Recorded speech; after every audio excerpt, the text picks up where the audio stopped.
Keep Prostate y también cuáles son los futuros pasos y la nueva tecnología que estamos desarrollando. Así que creo que sí. Voy con esto. Perfecto. Bueno, creo que llegados a este punto todos estáis familiarizados con Kibin, pero solo por dar más contexto, en Kibin no solo trabajamos con cáncer de próstata y resonancia magnética, sino que también hemos desarrollado productos sanitarios en otras áreas terapéuticas, más precisamente el cerebro, con cuantificación de volumetría cerebral y cuantificación de lesiones en materia blanca, y también en hígado con cuantificación de grasa y de hierro. Pero como el foco de hoy es en la próstata, pues aquí es donde nos vamos a centrar hoy. Y creo que todos los que estamos aquí estamos familiarizados y sabemos cuáles son estas estadísticas de cáncer de próstata. Quizá una que sí que me gustaría resaltar es la última, que es un estudio que se publicó en The Lancet a principios de este año, que dice que los casos de cáncer de próstata a nivel mundial van a duplicarse de aquí a 2040. Y lo más importante de esto es que dicen que este aumento no va a poder ser prevenido debido a, pues, a cambios en nuestro estilo de vida. Es decir, aunque todo el mundo ahora mismo dejara de fumar y empezar a hacer más deporte, no veríamos realmente un descenso de estos números de cáncer de próstata. Entonces, bueno, sabemos que esto es algo que va a seguir en aumento y algo para lo que nos tenemos que preparar, tanto desde el punto de vista de la comunidad médica como desde el punto de vista de la industria. Y aquí tenemos, bueno, cómo llega un paciente de cáncer de próstata a su diagnóstico definitivo. Y sí que me gustaría resaltar, y se ha hablado aquí sobre obviamente el valor del PSA como primer test diagnóstico. Sabemos que la sensibilidad y la especificidad de este test obviamente no es óptima.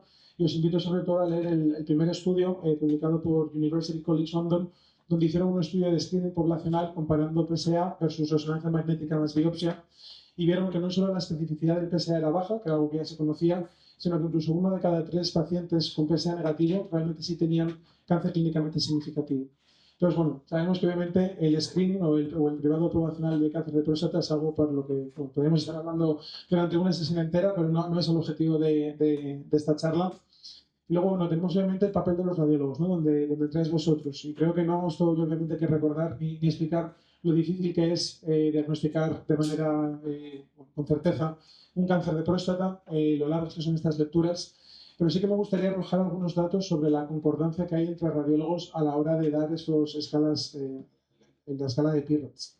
Lo que veis aquí es un estudio publicado por la Sociedad Estadounidense de Radiología Abdominal y lo que cogieron fueron 26 hospitales que podéis ver en el eje Y, ¿vale? Y lo que veis es el valor predictivo positivo que cada uno de estos hospitales tenía a la hora de dar un PIRAS 3 y un PIRAS 4. Es decir, cuando dan un PIRAS 3, ¿cuál es la probabilidad real de que ese paciente tuviese cáncer de próstata clínicamente significativo? Y como podéis ver, hay una variación tremenda. Es decir, desde el hospital número 1, que es aproximadamente un 20%, hasta el hospital número 26, que es en torno al 70%. Y lo mismo vemos con el PIRAS 4. Quizá la variabilidad no es tan grande, porque un PIRAS 4 obviamente tiene una mayor certeza de cáncer de próstata, pero podéis ver que esa variabilidad también existe. Y no es una variabilidad que se pueda achacar única y exclusivamente a las diferencias en prevalencia en cada uno de estos centros, ¿no? Entonces, bueno, esto obviamente desde el punto de vista del manejo del paciente no es algo óptimo y algo que nosotros queremos también mejorar desde Kibin. Y lo segundo, obviamente, y creo que igual aquí todos sois conscientes, es el hueco que tenemos ahora mismo entre la oferta y la demanda de radiólogos y la cantidad de resonancias de próstatas que están llegando, ¿no? Y sabemos que, como he dicho, el número de casos de cáncer de próstata está proyectado en duplicarse de aquí a 2040, así que este gap que vemos ahí solo va a ser cada vez más grande. Entonces, con esto en cuenta, ¿qué es lo que hemos desarrollado en Kibin? Y la mayoría de aquí de vosotros ya lo estáis usando, ¿no? Es la herramienta que se llama Kibin Prostate, basada en la inteligencia artificial. Lo primero que hacemos es, bueno, un preprocesado de la T2 y de la secuencia de difusión. Un quality check con respecto a las guías PIRADS. Sabemos que aunque haya un protocolo de adquisición que en teoría todo el mundo debería seguir, por diversos motivos no todos los hospitales quieren o pueden cumplirlo. Entonces, lo primero que hacemos es un check en contra de este protocolo de adquisición para ver si realmente se cumplen las guías PIRADS en cuanto a este protocolo de adquisición.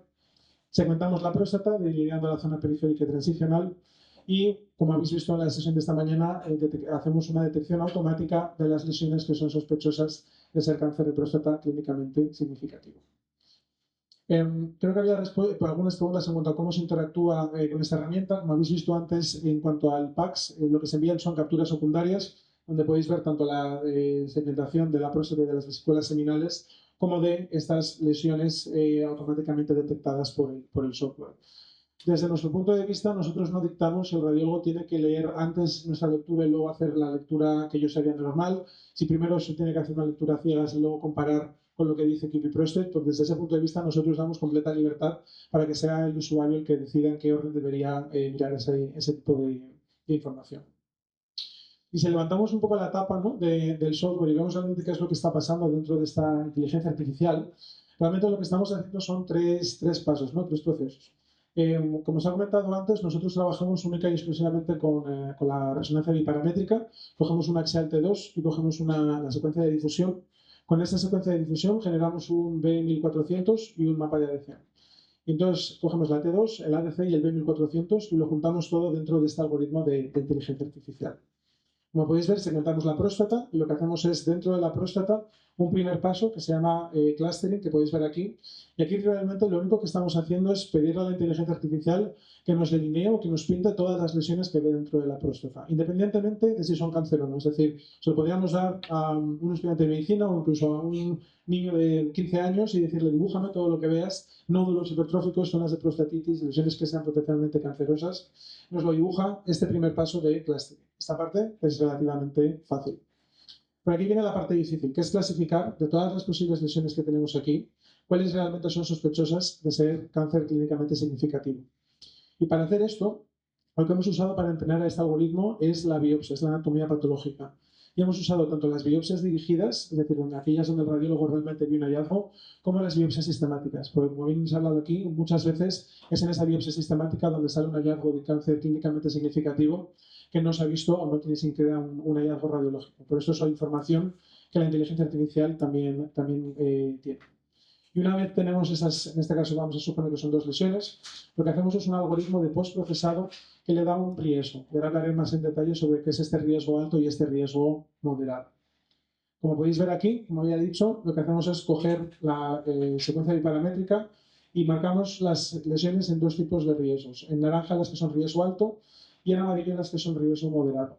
Y esto realmente lo que intenta asemejaros un poco a lo que hacéis vosotros con el PIREX, es decir, a veces por las características radiológicas o por vuestra propia certeza en cuanto al diagnóstico de la lesión, muchas veces estáis completamente convencidos que algo es un PIREX 5, lo tenéis muy claro, pasáis al siguiente caso. Eso sería prácticamente el equivalente en cuanto a lo que realiza el software con este riesgo alto.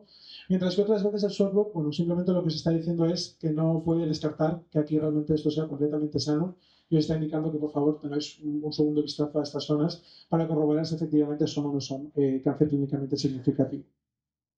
Así que un poco para hacer un resumen de realmente cómo funciona, como he dicho, usamos el input biparamétrico solo con la axial T2. Lo que hacemos es una predicción sobre esta probabilidad de cáncer de próstata clínicamente significativo. Como he dicho, hemos incorporado tanto la biopsia dirigida como la biopsia sistemática. Luego, de la misma forma que las vías KIRATS tratan de forma diferente a la zona transicional y a la zona periférica, el algoritmo también es capaz de distinguir dónde está esa lesión y también trata las lesiones de distinta manera. De tal forma que, bueno, realmente el algoritmo tiene que estar bastante más seguro de que algo es cáncer en la zona transicional para enseñároslo a vosotros como el usuario. Y por último, como he dicho, también segmentamos la próstata, damos el volumen y nos incorporamos con la biopsia fusión para facilitar esa interfaz entre radiología y urología. Y ahora bien, habéis visto esta mañana bastantes casos sobre la herramienta. En algunos la herramienta tenía concordancia con los radiólogos, otras veces también con biopsia, otras veces con ninguno de los dos y marcaba una lesión donde no había nada.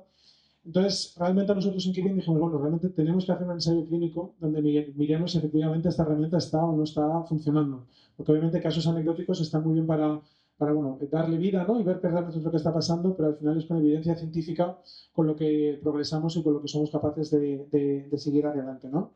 Entonces nosotros realizamos un estudio donde realmente lo que queríamos ver es si Keep Prostate, nuestro software, podía mejorar el desempeño de los radiólogos. Es decir, no queríamos ver cómo de buena era la herramienta por sí sola, sino si realmente era capaz de ayudar a personas como vosotros. Porque al fin y al cabo, si os lo ponemos en vuestras manos y no es capaz de cambiar vuestra opinión clínica, realmente no estamos haciendo nada, no estamos mejorando el manejo de los pacientes. Y para ello hicimos un estudio, es un estudio multicaso, multilector, doblemente cruzado y randomizado. Lo que esto significa, bueno, ahora explicar un poco ese diseño, pero creo que es importante resaltar que bueno, el estudio era multicéntrico, es decir, no cogimos solo casos de, no sé, el Hospital de la CE o solo el Ramón y Cajal, sino que eran de 11 hospitales distintos de todo Estados Unidos. Y también era multivendor, es decir, tenemos casos de Philips, casos de GE, casos de Siemens, para ver que efectivamente el algoritmo era capaz de generalizar en distintas máquinas. El estudio se realizó independientemente por un equipo de Estados Unidos basado en Boston, Massachusetts, de tal forma que nosotros nunca tuvimos acceso a esos datos, a esas imágenes, o sea que no pudimos realmente modificar nada de los resultados que os voy a enseñar. Y de estos 9 radiólogos había tanto radiólogos con más de 5 años de experiencia y con menos de 5 años de experiencia, porque sabemos que esto también es algo que preocupa y que se ha hablado esta mañana, ¿no? De cómo afectaría esto a gente que está todavía empezando con el informado de próstata. Entonces, bueno, hicimos dos grupos en cuanto a la experiencia. Se tomó la biopsia como referencia, es decir, si el caso era positivo tenía que ser confirmado por biopsia. Y también incluimos casos PIRADS1 sin biopsia, porque obviamente no era ético hacerle una biopsia a un paciente con un PIRADS1, pero lo que hicimos en esos casos fue un seguimiento clínico con una resonancia al año o con un seguimiento del PSA, de tal forma que, bueno, no teníamos biopsia, pero sí teníamos un seguimiento clínico que nos aseguraba que si en un año no había ningún hallazgo radiológico nuevo, podíamos considerar que ese caso realmente era negativo. Y otro punto también que yo creo que es considerable importante mencionar, porque ha habido bastante conversación esta mañana respecto a si la inteligencia artificial podía no reemplazar al contraste, ¿no? Y hacer una biparamétrica más inteligencia artificial, es el hecho de que todos los pacientes aquí tenían acceso a la resonancia multiparamétrica, es decir, tenían DCE, difusión, ADC, T2 y el input de Kirin. Y este es un poco el diseño del estudio. Cogimos a los 9 radiólogos, los separamos en 2 grupos y lo que hicieron fue revisar todos los casos, los 228 casos, sin y con la ayuda de nuestro algoritmo. Hicieron esos 228 casos, después esperaron un mes y después volvieron a revisar los mismos casos, pero los que antes habían hecho con la ayuda del software, ahora los hacían sin la ayuda del software y viceversa. De tal forma que al final todo el mundo leía todos los casos con y sin la ayuda del software. Si hacéis los cálculos, aquí había más de 4.000 lecturas radiológicas en total de este estudio. Son 228 por 2 por 9 radiólogos en total que participaban en el estudio. Y estos son los resultados. Aquí vuelvo a enfatizar que esto es la performance de los radiólogos, no es la performance del dispositivo. Y como podéis ver, AIDID significa radiólogos con la ayuda del dispositivo. Y como podéis ver en estas curvas ROC, para los que no estéis familiarizados, realmente queremos acercarnos lo más posible a la esquina superior izquierda, ¿vale? A esta esquina de aquí. Como podéis ver, con la ayuda del software, que es la línea naranja, los radiólogos eran capaces de aumentar su desempeño, es decir, su performance en cuanto a sensibilidad y especificidad, tanto a nivel de lesión como a nivel de paciente. Y si vemos los resultados más a nivel numérico, lo que podemos ver es que hubo un aumento estadísticamente significativo tanto en el AUC como en la sensibilidad a nivel de lesión. Es decir, cuando los radiólogos eran capaces, cuando usaban el algoritmo, eran capaces de encontrar un 5% más de lesiones clínicamente significativas que cuando no tenían acceso a nuestro software.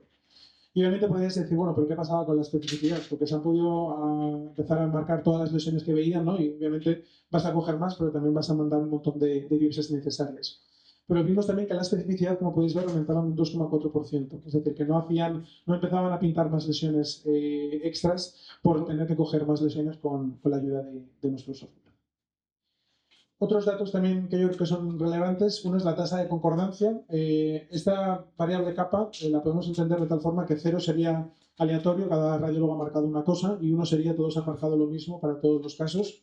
Y como podéis ver, igual, ANEIDID es sin la ayuda del software, AIDID es con la ayuda del software. Como podéis ver, también somos capaces de elevarla. Y otra variable que también ha salido esta mañana es el tiempo de lectura, ¿no? Es decir, realmente tardan más los radiólogos a la hora de usar este software. Y como podéis ver aquí realmente no había diferencias significativas entre un grupo y el otro.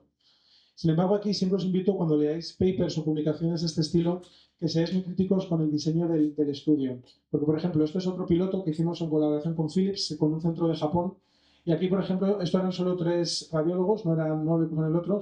Pero aquí sí que podéis ver que había una reducción brutal en el tiempo de lectura que había respecto a usando la herramienta y no. Y uno puede decir, bueno, pero si es el mismo software, ¿cómo puede ser que los 9 de aquí no han sufrido ninguna mejora realmente de ser más rápidos, pero estos de aquí sí que han tenido una mejora significativa? Y la diferencia, por ejemplo, en este caso es que los de Japón sí que se les pidió que midieran la próstata para el cálculo de la densidad del PSA, mientras que a estos a la izquierda solo se les pidió que dijeran cuáles eran las lesiones que ellos consideraban que eran sospechosas. Entonces, obviamente, si ya tienes un algoritmo que te segmenta la próstata y coges ese volumen, vas a ir mucho más rápido que si no te piden siquiera hacer esa tarea. Pero bueno, quería ejemplificar esto porque hay muchas veces que dependiendo de qué titular se lea o de dónde cojáis la noticia, siempre da el diseño del estudio para poder comparar dos softwares que en teoría estén haciendo lo mismo, porque como podéis ver aquí, mismo software, resultados muy, muy distintos. Y de cara al futuro, ¿no? De qué es lo que estamos trabajando en Kirim ahora mismo de cara a próstata, y este tema también ha salido, es la calidad de los estudios. Hay veces que los estudios que nos llegan a nuestros servidores, a algunos hospitales, pues son cosas parecidas a estas. Y creo que aquí todos estamos de acuerdo que con un estudio como este, pues poco podemos diagnosticar. Este estudio que se realizó en Estados Unidos, en el Colegio de Radiólogos de América, básicamente comprobó en 5 hospitales distintos con 700 casos de próstata que un tercio realmente de los estudios no tenían una calidad, solo 2 tercios de los estudios tenían una calidad adecuada. Pero si vamos a la difusión, ese número era incluso menor, iba solo al 57%. Y como había dicho también el doctor Vilanova esta mañana, cuando tenemos casos con baja calidad, pues obviamente también el desempeño de los radiólogos baja. Entonces, este es un estudio también publicado en el Instituto San Rafael de Italia, en colaboración con UCL en Londres, donde podéis ver que cuando el P-QAL, es decir, la calidad del estudio, era mayor, pues como podéis ver, el número de PIRAS 3 disminuye dramáticamente. Entonces, obviamente, si no podéis ver realmente qué es lo que está pasando, las probabilidades de dar un PIRAS 3 aumentan significativamente. Entonces, como sabéis, se han salido las nuevas guías P-QAL. Estas guías simplifican, van de una escala de 5 puntos a una guía de 3 puntos y funcionan tanto como para los estudios biparamétricos como para los multiparamétricos. Aquí podéis ver cuál es el checklist que dan. Y realmente aquí lo que queremos hacer es automatizar este proceso. En vez de tener que estar cada uno de vosotros yendo con este checklist, porque al final es algo que lleva bastante tiempo, lo que queremos hacer es automatizar, ¿no? Y ver si efectivamente los estudios que nos llegan están libres de artefactos. Es decir, tienen gadget tal de tal forma que distorsionen la difusión de tal manera que sea imposible realizar un estudio. Tienen un efecto metálico que crea un vacío de señal en la T2 y entonces no podemos ver absolutamente nada. Y ser capaces de informar al centro automáticamente para que estos estudios o bien se retoman y se repiten, o por lo menos ser conscientes de que desde el punto de vista de calidad el centro no está operando al 100%. Y creemos que eso es algo que va a ser realmente importante de cara al futuro. La otra cosa que queremos hacer, y creo que se ha mencionado también esta mañana, es obviamente mejorar el algoritmo existente que tenemos. Se ha mencionado mucho la diferencia entre la zona periférica y la zona transicional. Y en el estudio que hicimos, y aquí estamos viendo cómo de buena era la inteligencia artificial por sí sola, comparado con biopsia, como podéis ver, tanto el AUC como la sensibilidad como la especificidad era peor en la zona transicional que en la zona periférica para nuestro algoritmo. Creo que esto no es sorprendente porque creo que si midiésemos a la población radiológica, pues veríamos unos resultados bastante parecidos. Sin embargo, sabemos que obviamente la zona transicional es la más complicada, es la que más dudas a veces genera, y obviamente queremos generar un nuevo algoritmo donde esa performance en la zona transicional, zona central, realmente sea mejor para que os dé más garantías de que cuando no encuentra una lesión, efectivamente no hay un cáncer clínicamente significativo que haya pasado desapercibido. Parte de esas mejoras, y también se ha mencionado, es la segmentación de la próstata. Como habéis visto en ese diagrama, lo primero que hacemos es segmentar la próstata y obviamente si la segmentación no es óptima y nos comemos parte de la próstata sin segmentar y hay un cáncer ahí, pues obviamente el algoritmo no va a ser capaz de verlo. Entonces ya hemos mejorado una nueva versión de segmentación, que es la que podéis ver aquí a la derecha. Este es un estudio con la versión actual y este con la versión que va a salir brevemente en producción. Bueno, podéis ver que en esta, la zona transicional del Apex, pues se la había comido completamente, mientras que la nueva segmentación sí que es capaz de realmente tenerla. Y eso es todo. Espero que hayáis disfrutado del día. Muchas gracias y si hay alguna pregunta, encantado de responderla.